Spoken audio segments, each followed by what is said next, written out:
Buenos días. Bienvenidos a otra sesión sobre Apocalipsis, Apocalipsis capítulo 7 hoy. Vamos a comenzar con una palabra de oración. Padre Celestial, te agradecemos por tu palabra. Agradecemos que nos hayas dado tu revelación, la revelación de ti mismo. Padre, gracias porque al leer Apocalipsis, aunque a veces es difícil, sabemos que es tu palabra. Por eso te pedimos que nos des gracia para entender y sobre todo que tu Santo Espíritu la aplique a nuestro propio corazón. Y pedimos esto en el nombre de Jesús. Si tienen sus Biblias, por favor ábranlas en el capítulo 7 de Apocalipsis. Como recordarán, al final del capítulo 6, nos quedamos con la pregunta de que si todo este juicio está ocurriendo, ¿quién puede estar de pie? ¿Puede alguien estar de pie frente a Dios, quien está juzgando este mundo? Y en el capítulo 7 se nos brinda una brecha entre el despliegue de los 6 sellos, la apertura de los 6 sellos y el séptimo sello.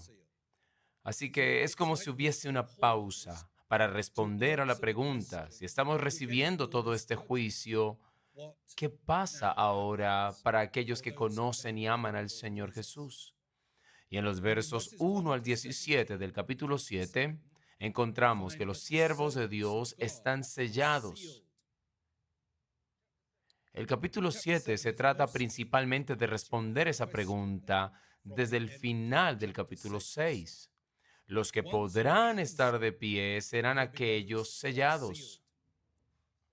Y así comienza la pausa y la explicación. Por tanto, ellos de hecho podrán estar de pie y estarán de pie. El verso 9 nos dice, delante del trono y enfrente del Cordero. Así que ahí está la respuesta. Habrá personas.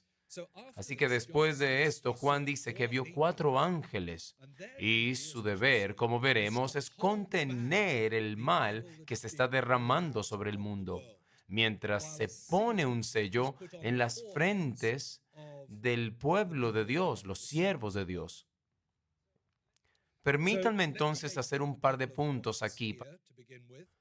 Primero, el número 4. Hemos visto 4 jinetes. Hemos visto ahora 4 ángeles. El número 4 es generalmente una figura para universalidad, para abarcar la totalidad de algo, particularmente la totalidad del mundo. Probablemente proviene de la frase utilizada aquí en el verso, las 4 esquinas de la tierra, entendidas como norte, sur, este y oeste. Y no sé si lo tienen en español, pero en inglés hablamos de los 4 puntos cardinales. Luego, en segundo lugar, un comentario sobre los ángeles y los vientos. Los vientos que soplan. Estos 4 ángeles que vigilan toda la tierra, sus 4 puntos, están frenando los 4 vientos. Ahora, estos vientos son las mismas figuras como los jinetes malvados de los que hemos aprendido en el capítulo 6.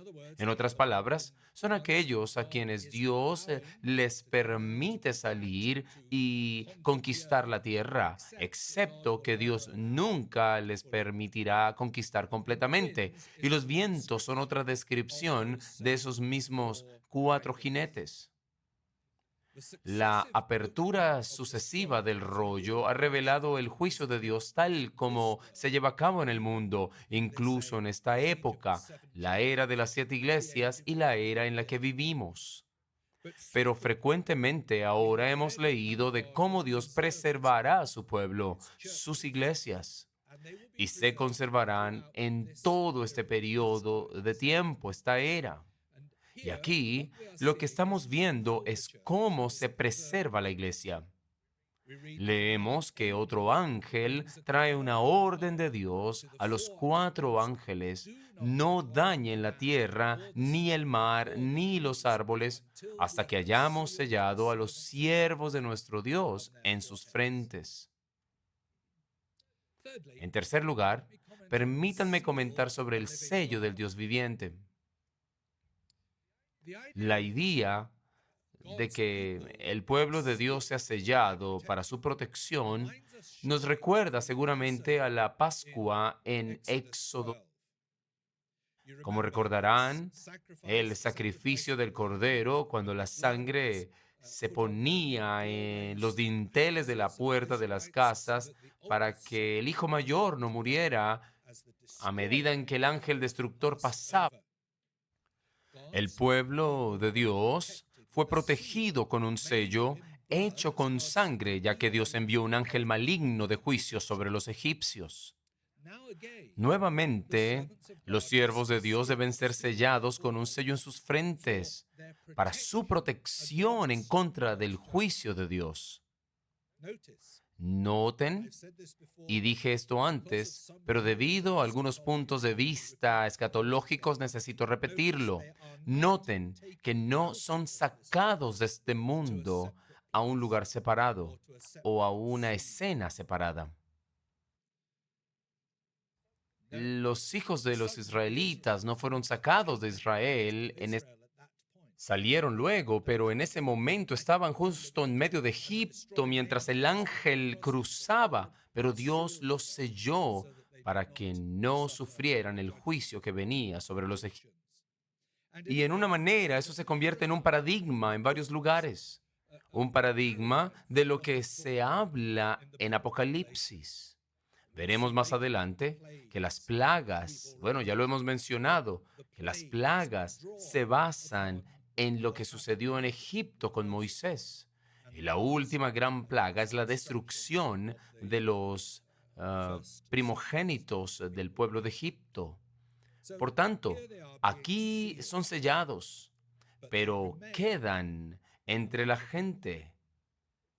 Si entendemos este sello como nos ayudará a entender algunas de las referencias en los próximos capítulos a medida que leemos sobre el lanzamiento continuo de la descripción de las plagas, como he dicho, numeradas especialmente con las trompetas y las copas de la ira de Dios, se toman explícitamente de las plagas de Egipto. Y eso nos ayuda a ver por qué el sello está modelado en el sellamiento de la Pascua para protección del pueblo. Quizá quieran anotar que Ezequiel 9 proporciona otra imagen muy clara del sellamiento del pueblo de Dios. En cuarto lugar, permítanme decir algo sobre el sello y el Espíritu Santo. Verán, la idea de sellar al pueblo de Dios no se encuentra solo en términos de que estén protegidos del juicio. La idea de que el pueblo es sellado con el Espíritu Santo se encuentra en varios lugares en el Nuevo Testamento. Como sabemos, el Espíritu Santo viene sobre todos los que creen en el Señor Jesucristo. Y otra vez, sé que saben esto, pero muchos evangélicos, el Espíritu Santo viene al mismo tiempo que la regeneración y la en el Ordo Salutis. No es una experiencia separada más adelante. No aceptamos, como algunos sugieren, no aceptamos el señorío de Cristo cuando nos convertimos en cristianos y luego tenemos una segunda experiencia del Espíritu Santo. La Biblia dice que el Espíritu es la señal misma de que eres cristiano. Si no tienes el Espíritu, no eres cristiano. Y el Espíritu se ve de esta manera en varios lugares. El Espíritu Santo, de alguna forma, trae el nombre del Padre y del Cordero o del Hijo al pueblo de Dios. Efesios capítulo 1, versos 13 al 14, es solo uno de varios lugares donde escuchamos de este sellamiento. Permítanme leerles Efesios capítulo 1, versos 13 al 14. En él también vosotros, habiendo oído la palabra de verdad del evangelio de vuestra salvación, y habiendo creído en él, fuisteis sellados con el Espíritu Santo de la promesa, que es las arras de nuestra herencia hasta la redención de la posesión adquirida para la alabanza de su gloria. Es algo interesante porque Pablo está diciendo lo mismo que Juan, pero de manera distinta. Él está diciendo que el Espíritu Santo garantiza nuestra...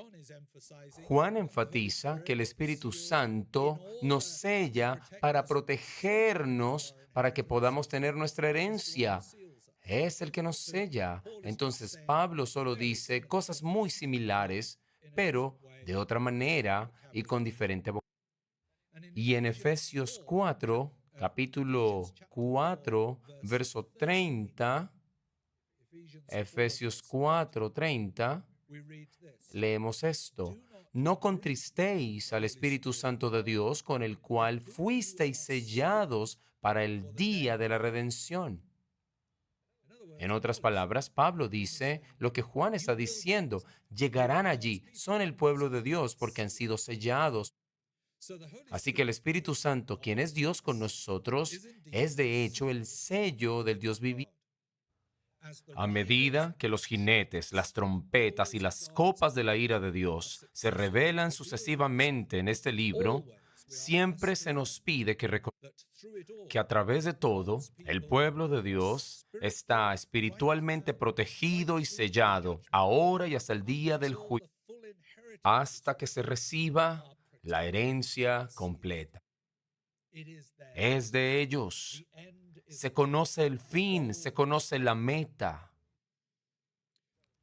Así que podemos decir, como sabemos, que con justificación hemos sido declarados justos en Cristo.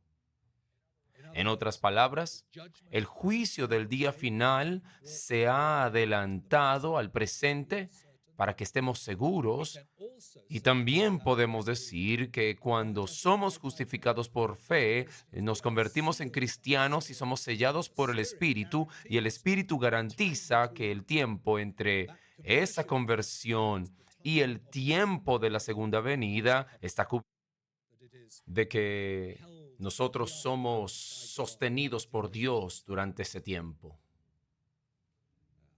Estuve hablando con alguien ayer un poco más sobre esto y por qué tenemos este libro de Apocalipsis.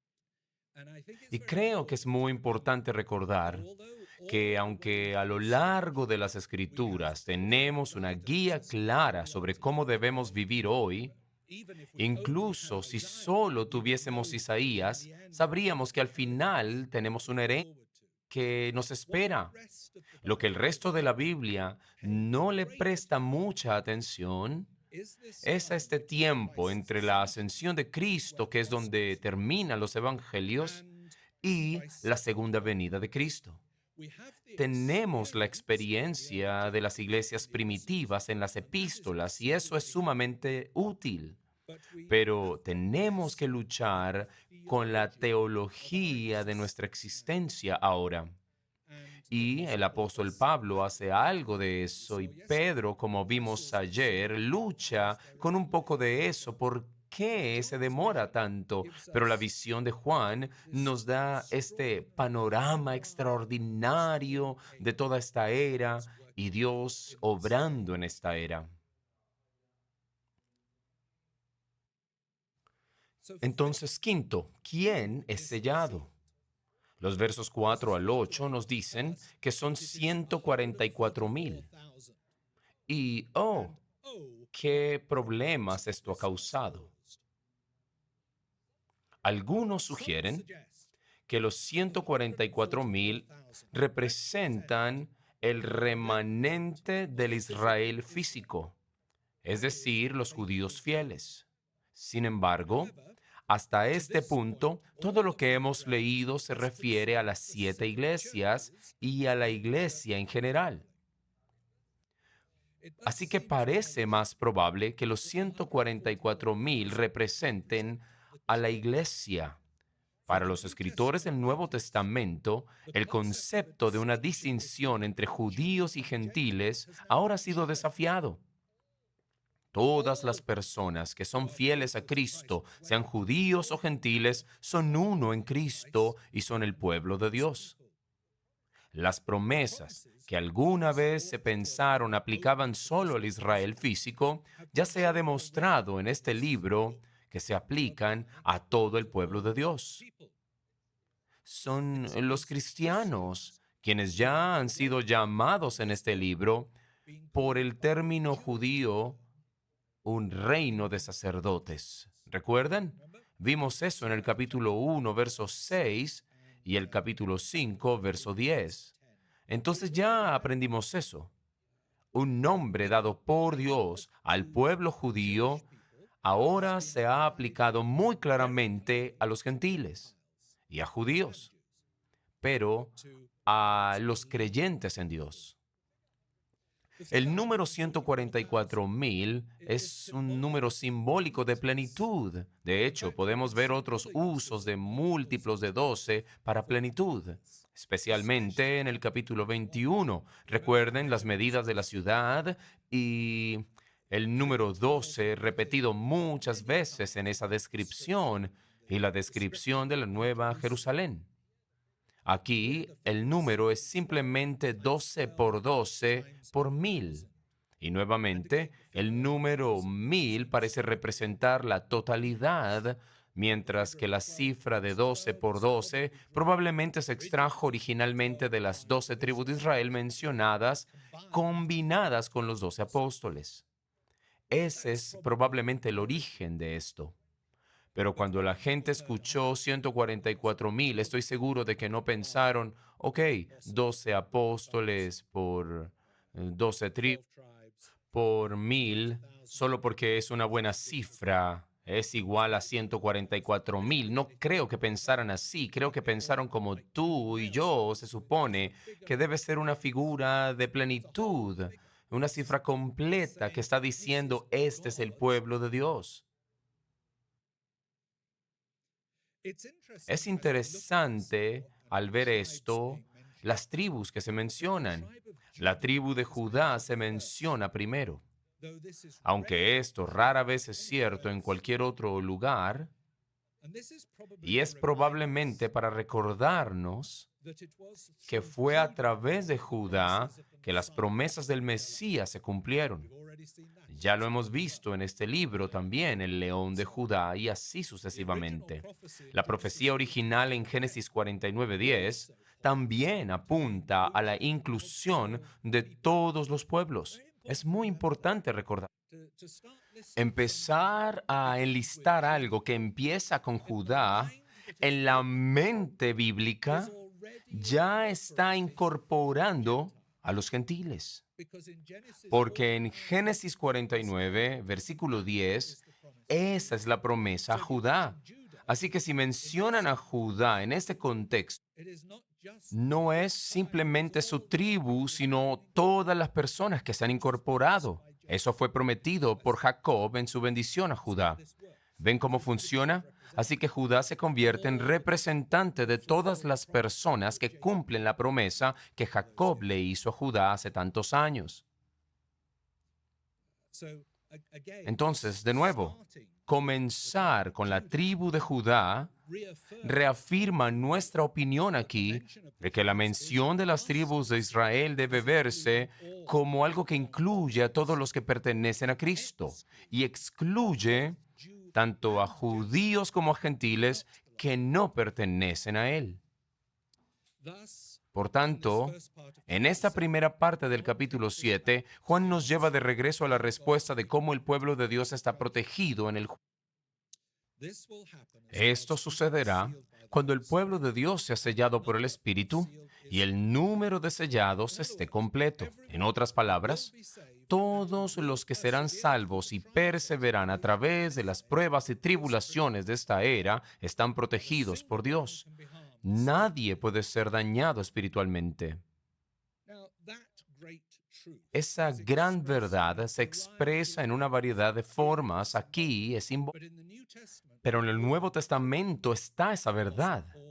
El apóstol Pablo habló del sellamiento del Espíritu, pero también lo sabemos por los escritos de Juan más adelante. Él habla de todos los que están escritos en el libro de la vida del Cordero. Es el mismo grupo de personas. Son los 144,000, la plenitud del pueblo de Dios. Todos cuyos nombres están escritos en el libro del Cordero serán protegidos, heredarán todo lo que Dios ha prometido. Sexto, la recompensa para los sellados. Versículos 9 al... La imagen que Juan ahora ve es asombrosa. El remanente de personas que pertenecen a Dios han sido sellados por Él y eventualmente están delante de Él. No es un pequeño grupo de personas, sino una enorme multitud de todo el... Este es uno de los grandes versos optimistas para este mundo. Es un pensamiento extraordinario para el individuo cristiano solitario en prisión en China o en Sudán o en Corea del Norte. Y él o ella pueden pensar en este pasaje y decir, siento que estoy solo. Y sin embargo, aquellos que están ante el trono de Dios eventualmente serán más de lo que podemos enumerar. Y nosotros somos parte de ese grupo. ¿Cuántos compartirán en esa salvación? Es el primer punto en esa sección de la recompensa para los sellados. ¿Cuántos compartirán? En un sentido, ya nos han dicho. Son 144,000, simbólico para el número perfecto de Dios.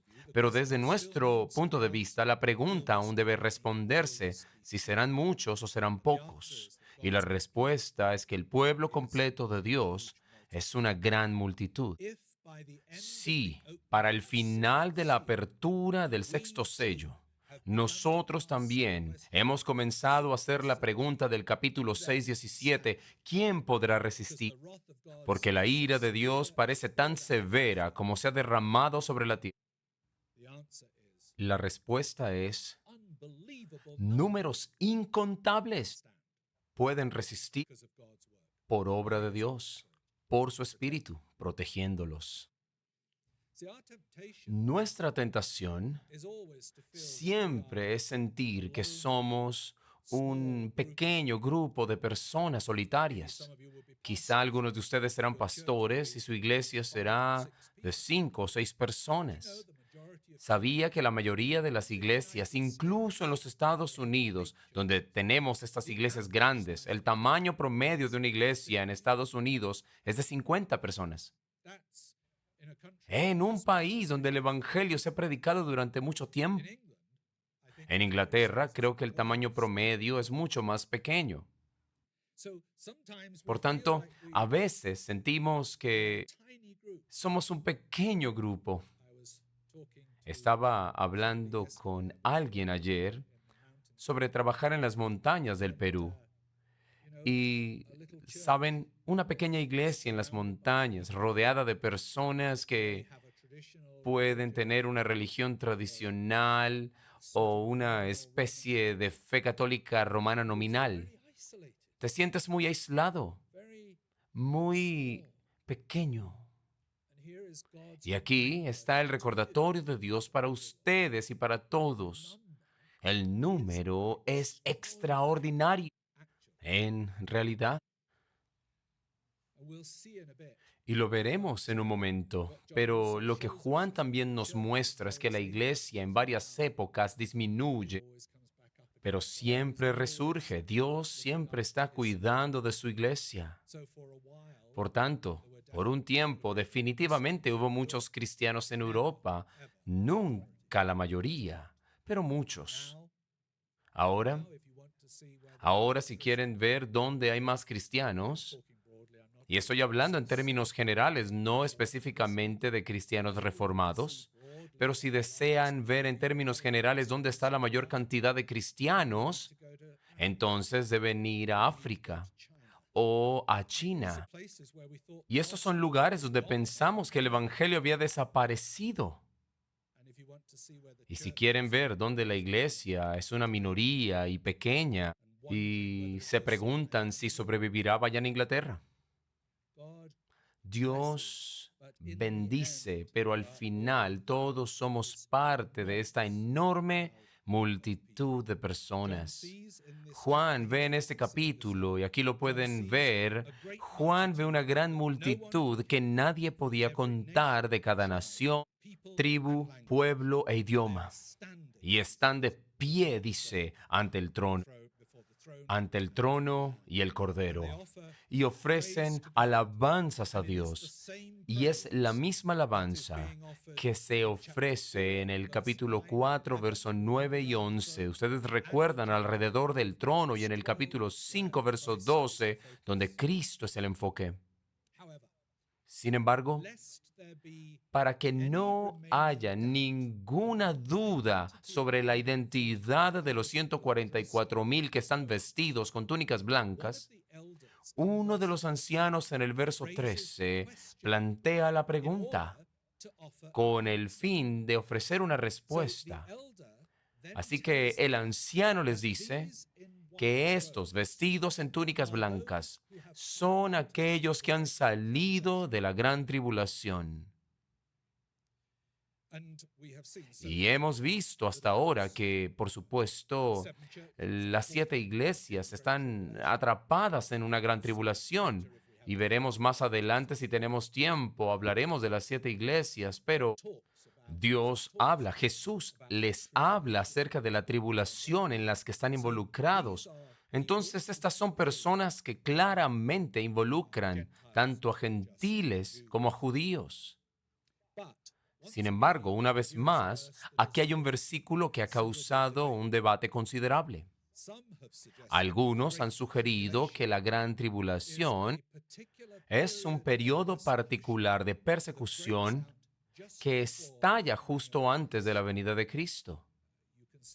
Pueden ver la palabra a la que se hace referencia en el capítulo 3, verso 10, que habla de la tribulación que se avecina.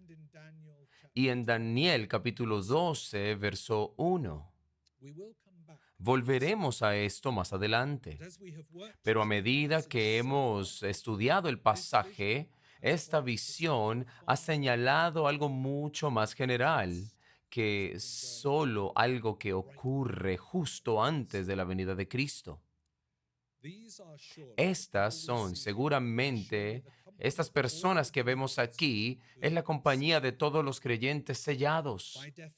Por definición, los creyentes como conjunto son aquellos que han lavado sus vestiduras y las han emblanquecido en la sangre del Cordero. Entendemos el simbolismo de eso, ¿cierto?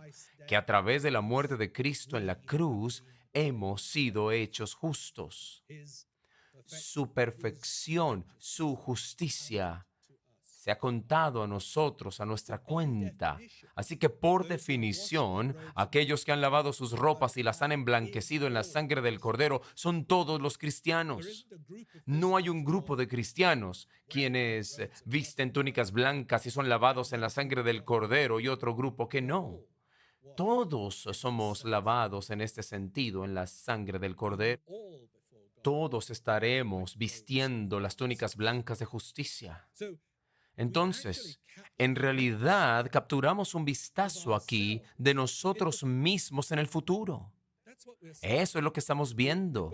Tenemos un vistazo antes de que llegue el juicio final. Se nos da esta pequeña percepción, esta visión de cómo será para nosotros en el futuro. Somos parte de esa multitud, somos lavados en la sangre del Cordero, vestidos con el blanco de la justicia de Cristo, y nosotros seremos una enorme cantidad de personas, hablando cada idioma que se ha creado en esta tierra, y de cada tribu, cada color de piel. Esto se describe más adelante, por supuesto, en Apocalipsis como la novia de Cristo. ¿No es así? Ella es vestida de blanco, la novia, el vestido de blancura de la novia para su amado esposo, el Señor Jesucristo. Si conocemos a Cristo, estaremos en esa multitud. Y la recompensa está garantizada por el sello que les es puesto. Como lo dijo el apóstol Pablo en Romanos 8. ¿Quién nos separará del amor de Cristo?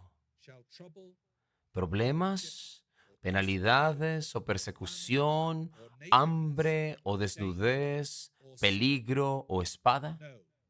No. En todas estas cosas somos más que vencedores por medio de aquel que nos amó. Esa es la manera de Pablo de decir lo que Juan ve en la visión, en Apocalipsis 7. En segundo lugar, bajo ese encabezado de las recompensas, voy a encontrar mis notas. Bajo la recompensa de los sellados, el primero, ¿cuántos participarán? El segundo punto, la recompensa para todos, versículos 15 al 17. Ahora escuchamos una descripción de la paz maravillosa y la recompensa eterna que disfrutan aquellos del pueblo del Señor una vez que han pasado por la tribulación que enfrentan en esta vida. Y cada parte de la descripción de la gloria en la que los creyentes se regocijan tiene un trasfondo del Antiguo Testamento. Esta es una descripción abreviada de lo que se describe con más detalle en los capítulos 21 y 22. Así que solo tenemos una vista previa de los capítulos 21 y 22. Nuevamente, aunque no tenemos tiempo aquí para hacerlo todo, esas recompensas se extraen del Antiguo Testamento, especialmente, si quieren anotarlo, de Ezequiel 37, de Isaías 49, verso 10, e Isaías 55, verso 1. Recuerden, no tendrán hambre ni sed, ni el calor del desierto, ni el sol golpeará. El que tiene compasión de ellos los guiará y los conducirá junto a manantiales de agua. Aquí, capítulos 20 y 21, pero en Isaías ya lo había dicho todo.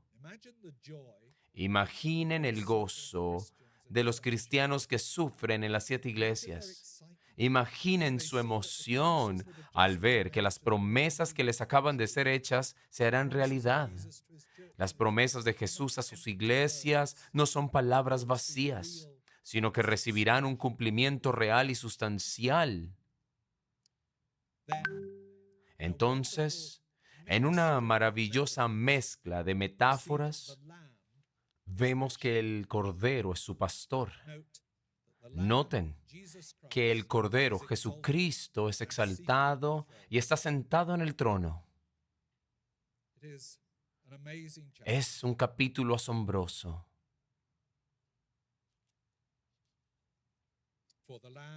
Para el Cordero, verso 17, porque el Cordero en el centro del trono será su pastor. Él los guiará a manantiales de agua viva, y Dios enjugará cada lágrima de sus ojos. ¿No es una maravillosa mezcla de metáforas? El Cordero será el pastor. El que dio su vida por ellos los guiará. Y así quedarán sellados. Y así regresamos a el juicio final con el séptimo sello. Entonces, comencemos a medida que llegamos al final de esta primera sesión con el capítulo 8. Con la apertura del séptimo sello, esperamos ver el juicio final. Sin embargo, se nos da una imagen dramática de que todo se detiene en el cielo, un periodo de silencio en el cielo, un periodo de tiempo, y dice media hora. Entonces, a medida que avanzamos en el capítulo 8, el primer punto a notar es el silencio en el cielo. Y a John le parece que dura aproximadamente media hora. No lo sabemos. Quiero decir, esto es lo que le parece a él cuando ve su visión. Tal vez solo hay una pausa antes de que todo comience de nuevo. Para él no lo sabemos. Pero probablemente el silencio se menciona por dos razones. Ya que el último gran día de la ira del Cordero viene, todo el cielo, noten, no la tierra, todo el cielo permanece en silencio ante el evento terrible y temible que está a punto de ocurrir. Tal vez es un silencio como el visto antes del juicio en Sofonías capítulo 1, verso 7. Sofonías 1:7. Ahí leemos, antes del juicio del Señor, dice, calla en la presencia de Jehová el Señor, porque el día de Jehová está cercano. Es un tiempo de contemplación, sin duda, de la asombrosa, terrible gloria de Dios que está a punto de ser revelada en el juicio, pero también en la salvación.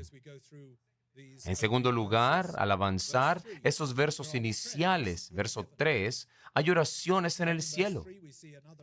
Luego, en el verso 3, vemos a otro ángel que está de pie ante el altar y él ofrece incienso. El simbolismo del templo que vimos en el último capítulo ahora continúa. Ahora, a través de las imágenes del incienso y el templo, vemos oraciones elevándose a la misma presencia de Dios.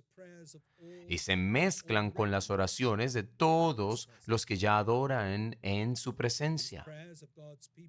Estas oraciones del pueblo de Dios son seguramente las oraciones de los que sufren en la tierra, así como las oraciones de los mártires debajo del altar. Recuerdan en capítulo 6, verso 9, nuestras oraciones se unen a las oraciones de aquellos que ya están allí en sus espíritus ante el Señor. Están orando, ¿qué? Orando que Dios vindique su nombre y que al final se vea la justicia y que todos entren a la herencia completa que se ha descrito al final del capítulo 7. Y así, finalmente las oraciones son respondidas. Debemos verlo así. Finalmente las oraciones respondidas, el juicio viene, tercera parte de estos versos, verso 5. Aquí ahora está finalmente la respuesta a la oración del capítulo 6, verso 10. ¿Hasta cuándo, soberano Señor, santo y verdadero, hasta que juzgues a los habitantes de la tierra y vengues nuestra sangre? Aquí está la respuesta. Aquí también está la respuesta a las oraciones que acabamos de describir. Dios envía juicio desde el cielo. Este es de hecho el séptimo y último sello. El juicio del último día ha llegado. Las mismas figuras de juicio, muchos truenos, retumbos, relámpagos y un terremoto, también se usan al final de la serie de juicios de las trompetas y al final de la serie de juicios de las copas de la ira de Dios. Y en cada caso describen la naturaleza asombrosa del juicio del Dios Santísimo. Una vez más, por supuesto, esta imagen nos recuerda hasta cierto punto la aparición de Dios en el monte Sinaí en Éxodo capítulo 19, versos 16 al 19. Y este es el pasaje que también introduce el sonido de la trompeta. Debemos también recordar las palabras de Jesús en Lucas capítulo 12, verso 49. He venido a traer fuego a la tierra, y cómo quisiera que ya estuviera ardiendo. El Señor, que sabe que Él será el juez de toda la tierra, hablando aún mientras vivía en ella. Bueno, voy a parar aquí para comenzar la siguiente sección hablando de la relación entre los sellos y las trompetas y las copas de la ira. Así que vamos a detenernos aquí.